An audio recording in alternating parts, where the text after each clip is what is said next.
تماشابینان محترم، امروز در مهمانی چهره یکی از چهره‌های شناخته جمهوری تاجیکستان، هنرپیشه خلقی جمهوری تاجیکستان قیام‌الدین چقلف میباشد.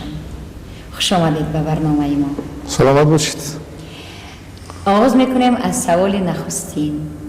هنرپیشه شدن این آرزوی شما بود یا حکم تقدیر؟ یا هر دو.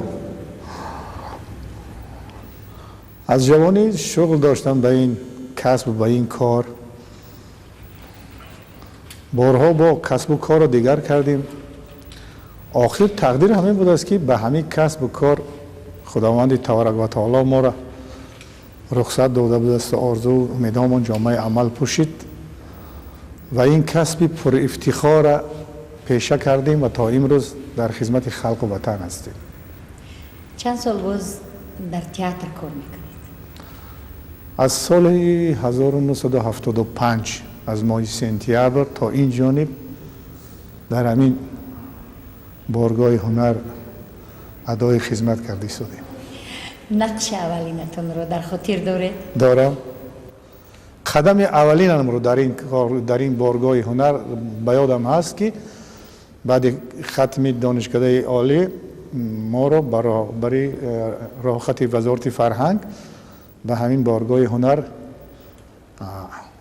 رخصت دادن، چون که کار دیپلمی ما هم در همین صحنه همین تئاتر گذشت و من ماه سپتامبر آغاز کار بود آمدیم و نقش اولینی که از نام این بارگاه هنر من اجرا کردم، یعنی نقشه در نمایشنامه انتخاب داماد بود که من هم در بیرون تئاتر آغاز تئاتر ندار آمده بودم که استاد هاشم گدایف از روبرویم برآمد و مرا سلام کرد و گفت که من کار دیپلمی شما را ندیدم، لیکن درباره شما من با گپ زدم. همین نقش است، همین میگیری تیار میکنی.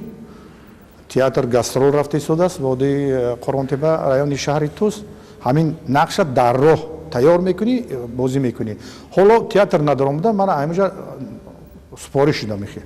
وقتی رفتیم 10 روز در اونجا گذراندیم گاسترول و بعد سوق سلامت آمدیم اینجا. استاد هاشم گدایف کار با ما آغاز کرد با عشق عرب پرسمر میرمه بنده را نقش زین بین امیدوار را باوری کرد و یک باره اثرهای چیخوف یک باره دو نقشه به من وابسته کرد و آغاز اولین کاری ما در روی صحنه از همین عشق عرب بود.